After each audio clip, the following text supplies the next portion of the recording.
Olá a todos, tudo bem? Continuando com a nossa incursão pelo livro do professor Flávio Schengorge, Teoria Geral dos Recursos Cíveis, vamos agora falar da importância constitucional dos recursos. Este capítulo é um capítulo interessante porque ele demonstra, o autor demonstra a relevância constitucional do recurso e o fundamento e os fundamentos pelos quais ele entende que os recursos têm uma índole constitucional, né? Então aqui, ipsis literis novamente, já no exórdio do primeiro capítulo, podemos verificar. É equivocado supor que os recursos encontram-se regulados por normas eminentemente privadas, voltadas e destinadas unicamente ao interesse do recorrente, que, insatisfeito com a decisão que lhe foi contrária, resolve contra ela se insurgir. Quer dizer, para Schein, essa visão de que o recurso é tão somente um recurso, aqui me permito repetir, um recurso, uma insurgência, né, por parte do recorrente, é uma visão equivocada. E ele vem e traz aqui algumas explicações, como por exemplo, o Estado de Direito se funda exatamente numa ordem jurídica devidamente estruturada, na qual deve prevalecer a supremacia da lei. O que ele quer dizer com isso? Ele quer dizer com isso que os recursos existem também para garantir a supremacia da lei e garantir que as leis sejam aplicadas de forma igual para todos. E aí entra o princípio da isonomia, de índole constitucional. De um modo geral, o juiz deve sempre obedecer à lei, como manifestação da vontade comum. Um dos meios pelos quais o Estado controla essa atividade do juiz, em nome de prestígio da lei, em sua integridade e sua substância, é o uso dos recursos, ainda que nos casos em que a discussão gira em torno aparentemente de pura matéria de fato, porquanto, em última análise, sempre está em jogo a incidência de uma norma jurídica amparado pelo direito subjetivo dos litigantes. O próprio Estado, muitas vezes, cria recursos voltados unicamente para propor o aperfeiçoamento da aplicação das leis, de modo que prevaleça a melhor interpretação da norma jurídica controvertida, tais como o recurso extraordinário, o recurso especial, os embargos de divergência. O direito subjetivo, em tais casos, é colocado em plano secundário, dando-se importância somente ao direito objetivo previsto em nosso sistema. Então, para Schein, na visão dele, o recurso não é um aparato do direito subjetivo próprio somente do autor, do recorrente, no caso, né? E aqui me permita dizer autor e também na condição de réu, né?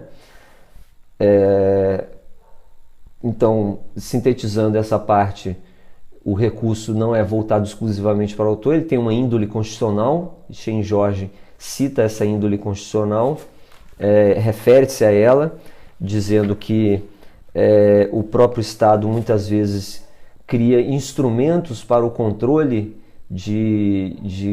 o controle da aplicação equânime das normas constitucionais, enfim. E deste modo, o Estado controla as decisões judiciais. Passando mais adiante, ele cita aqui o professor Arruda Alvim, e eu lerei ipsis literis também este trecho. O professor Arruda Alvim enfatiza com precisão que a variedade de interpretações sobre uma mesma norma compromete sensivelmente o princípio da isonomia. Olha aqui ele se referindo à isonomia novamente. Na medida em que tornariam desiguais as condutas exigidas que deveriam, nos diversos casos idênticos ou semelhantes, onde seja em pauta a mesma problemática jurídica, sofrer o comando igual, precisamente porque em cada norma deve corresponder uma única inteligência e pois uma única conduta há de ser exigida. Então, está aqui a citação de Arruda Alvim, que Schein faz com a precisão com a precisão que lhe é própria, né? Ele é bem sintético também. Se existe, portanto, uma necessidade de recorrer, essa necessidade de recorrer para Schein, ela não é estritamente individual, subjetiva, mas ela possui uma índole constitucional, né?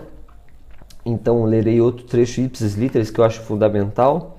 Somente através da introdução dos meios recursos, com a finalidade propícia a de verificar a interpretação da lei federal, é que situações como essa poderão deixar de existir. Não há como compatibilizar ou a lei foi corretamente aplicada ou não. O julgamento dos recursos é que permitirá encontrar a real e correta interpretação a ser dada à norma, de modo que todos estejam sujeitos a ela de forma idêntica. Então, está aí o princípio inscrito na visão de Schein, o princípio da isonomia da aplicação da norma e o caráter público desta aplicação, ou seja, se existem recursos, eles são usados para que seja aplicada para que a mesma norma seja aplicada de modo igual a todas as partes. Outro ponto fundamental é que cita aqui já o fundamento propriamente dito, o fundamento constitucional dos recursos. De outro lado, no plano constitucional, a Constituição Federal de 88, no seu artigo 5º, inciso 15, ao cuidar do devido processo legal, erigiu os recursos ao patamar constitucional e colocou-os como elemento essencial para a garantia das partes, ao dispor aos litigantes em processo judicial ou administrativo, aos acusados em geral, são assegurados o contraditório e a ampla defesa com os meios e recursos a ela inerentes. Então está aqui a origem, Schein nos traz a origem constitucional dos recursos, justamente nesse trecho, no artigo 5º, inciso 15, não, perdão, eu me equivoquei. Esse inciso aqui, esse inciso é 55, exatamente. Então, está aqui. Já no que tange aos princípios do contraditório e ampla defesa, é possível perceber que o texto constitucional relaciona os recursos a esse último, referindo-se exatamente ao inciso 55 do artigo 5º da Constituição Federal. Em sua parte final, menciona Deusmar Mendonça Júnior que a ampla defesa é direito fundamental das partes e instrumentalizando-se pelo contraditório, por meios de um recurso a ela, defesa inerentes. Colocam-se todas as manifestações do princípio destinados a influenciar a formação da convicção judicial. Citando mais um trecho, acreditamos que os recursos sejam elementos indissociáveis da ampla defesa, exatamente porque não deve ser vista unicamente com o intuito de persuasão ou convencimento do magistrado quanto aos argumentos e alegações das partes. Também deve ser analisado com o direito das partes que possuem de controlar as decisões judiciais que lhes são desfavoráveis e que lhes causam prejuízo. Aqui são duas citações, a primeira de Cândido Rangel Dinamarco,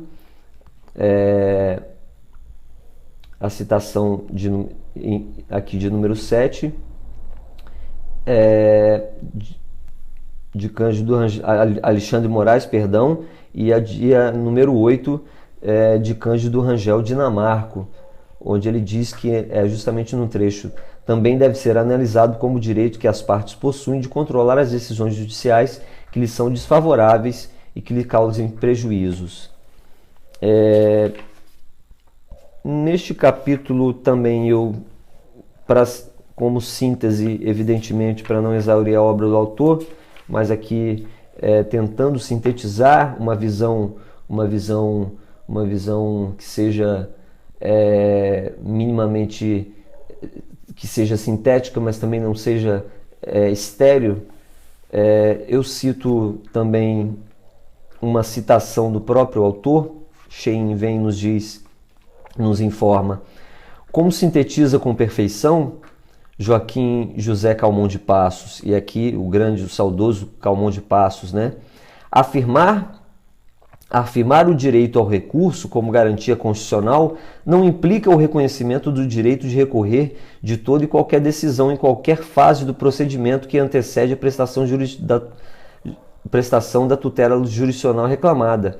O que necessariamente deve ser constitucionalmente garantido é o que poderíamos denominar de núcleo resistente, aquele mínimo indispensável para assegurar a coerência entre o direito posto, expectativas compartilhadas socialmente, e o direito aplicado, concretização dessas expectativas.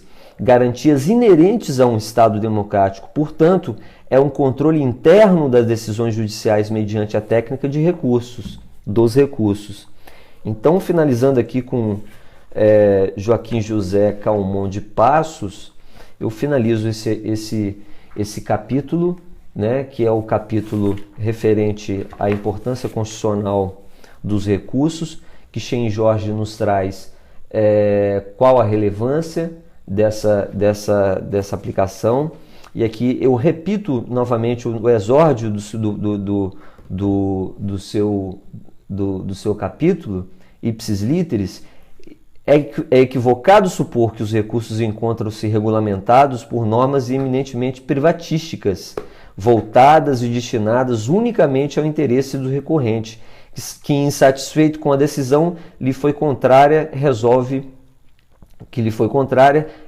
contra ela se insurgir. Então Shein diz o seguinte: repetindo aqui para fixar bem, o recurso não é voltado somente em favor do recorrente, é em favor da sociedade e da aplicação isonômica das leis. O que esse capítulo quer dizer é exatamente isso. Shein sintetiza essa visão e fundamenta muito bem aqui com José Calmon de Passos e com outros autores como Arruda Alvim, José Roberto Santos Bedac, que é um outro autor de grande relevância, e Cândido Rangel Dinamarco, além de entre outros aqui, né? Mas evidentemente Calmon de Passos com seu brio, né? Finalizando aqui, inclusive